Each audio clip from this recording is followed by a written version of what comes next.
I don't know that superhero fatigue is really a thing, but maybe, just maybe, we're all tired of these corporations pumping out mid consistently at a high rate.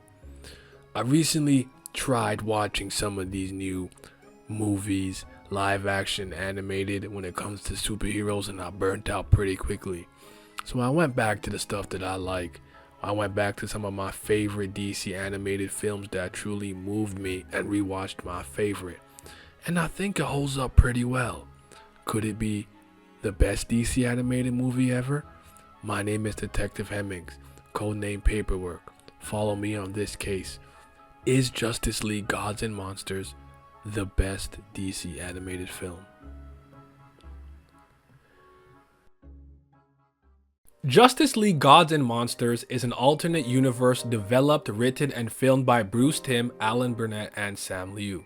Bruce Timm is well known amongst DC fans, especially for his work on Superman and Batman the Animated Series, though he's known for a lot more, at least to me. This parallel universe is a completely original concept that's not based off any prior DC lore to my knowledge, but they did pull from here and there all over. In this universe, Superman is not Kal-El, nor is he raised by the Kents, but instead is the son of General Zod and raised in Mexico. Batman is Kirk Langstrom, who is Man-Bat in the normal continuity, but in Gods and Monsters, he's a vampire. Wonder Woman is not an Amazonian princess raised on Themyscira, she is a new god, granddaughter of the Highfather. This newer, darker Justice League operates like no other iteration of heroes we know and love.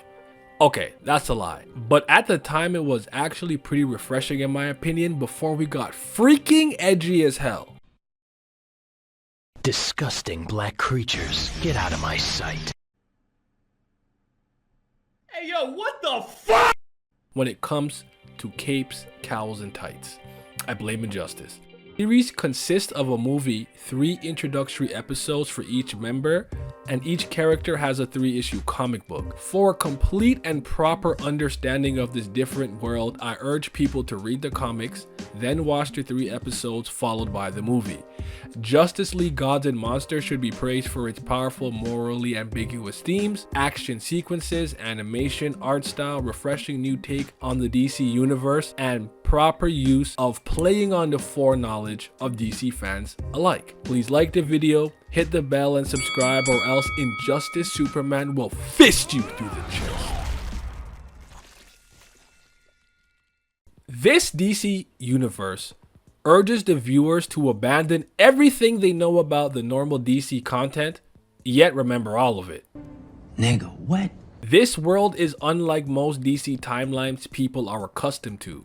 Some characters are drastically different, some don't exist, and the relationships between classic iconic characters aren't the same sometimes. For example, Superman and Lois Lane hate each other. Victor Fries, I know it's Freeze, but it's spelt as Fries, and every time I see it, I can't help but make this joke. I have to do it.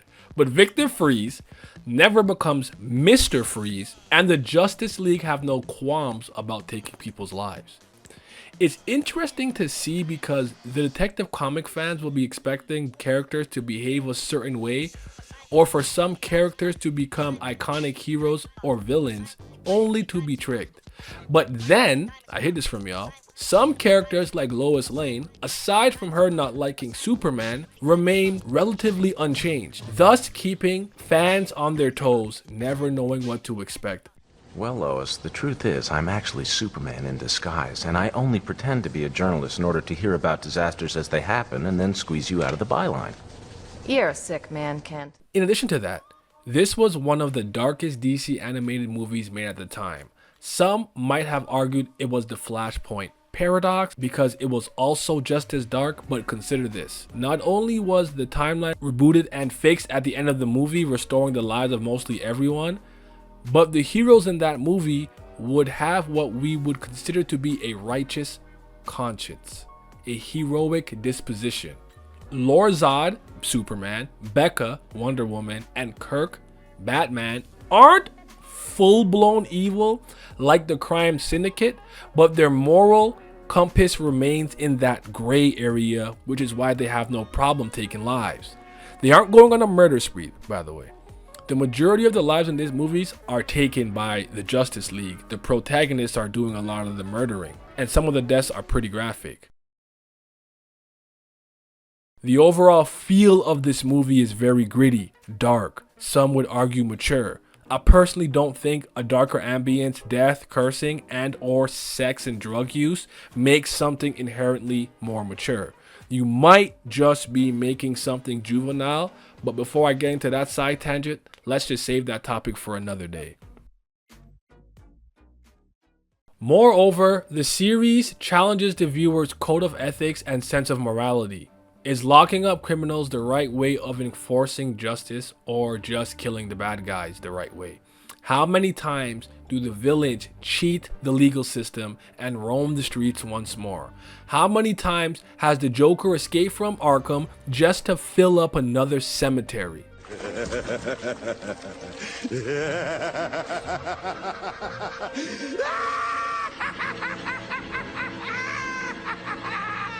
When this version of the Justice League neutralizes a threat, it stays neutralized. No coming back for revenge.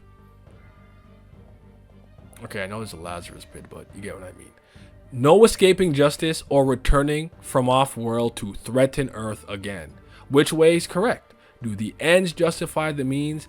These are some of the themes and questions that this movie raises, and I think it does a good job of tackling them. Whatever conclusion you come to is on you.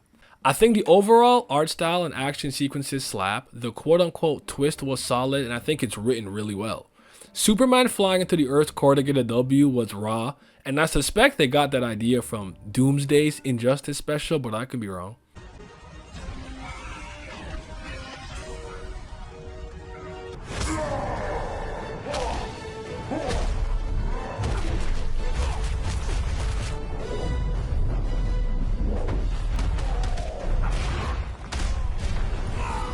I think a lot of superhero content these days across all media try very hard to make something different, but fall flat on their face or disrespect the legacy of the characters or universe they are penning/drawing for, not understanding the reason people care about these concepts or fictional characters. Now we make everyone evil or edgy or super bubbly. But honestly, this is the last instance of seeing a grittier coat of paint over a familiar intellectual superhero property that I can say landed. It's supposed to be different but samey, more serious without being devoid of fun, and challenge longtime fans to see something new. In my opinion, this movie, comic, and few episodes accomplished that, therefore I rate the film highly. You might disagree with me, and that's okay.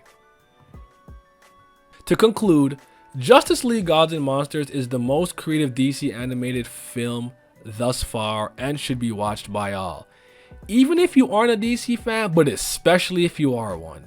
The action, the animation, refreshing new take, and themes make this movie well worth the watch. As a quick side note, Michael C. Hall, Dexter, surprise, motherfucker, does an excellent job as Vampire Batman, and the only other Batman voice other than Kevin Conroy I enjoy highly. May he rest in Batman heaven.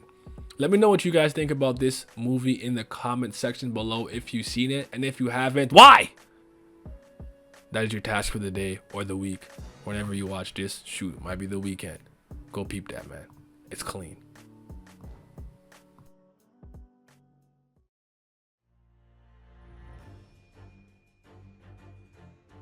But is it the best DC animated film of all time?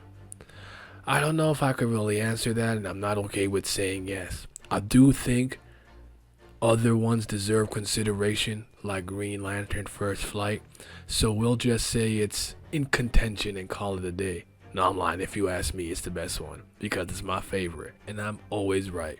Case closed. Thanks for watching. Sorry for the wait, and take care.